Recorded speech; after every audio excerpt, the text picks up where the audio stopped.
So what did we learn from all this? Let's have a look at our data that we've got. We can see that for 12 to 18-year-olds, as they grow older, they tend to grow taller.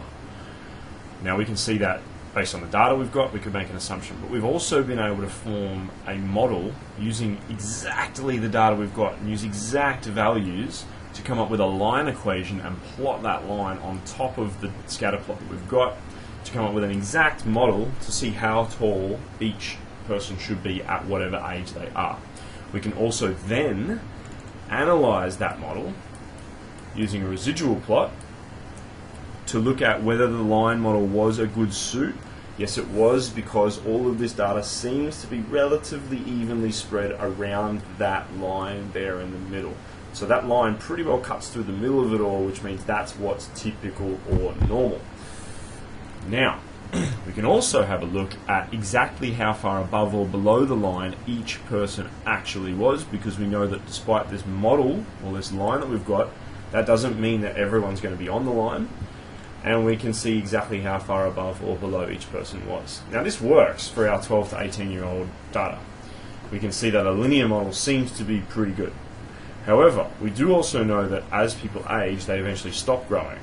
So this expectation that an increase in height is as a result of an increase in age isn't always going to work. In fact, if I look at data that covers people from the age of 12 all the way up to the age of 60, we'll see something different happen. Let's have a look at the 12-year-old to 60-year-old data.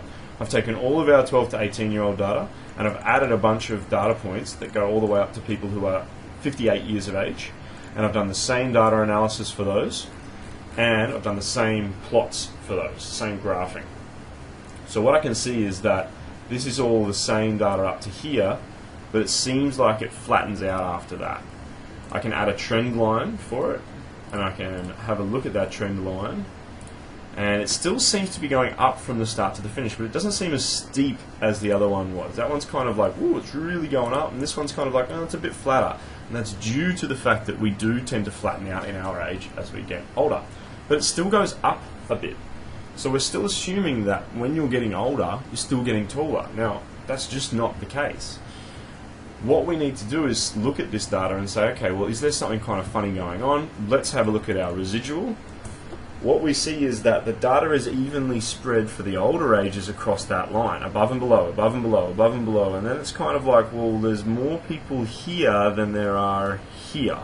So the younger people all seem to be below what's normal. In fact, if I click on this data point, that's for a 16-year-old. That's like the first one above the normal age. So it's really only once you're 16 do you seem to appear to have possibly reached adult age, and all this data here is below the line. So because there's no even spread for that data here, a linear model, we can say, does not fit for this data.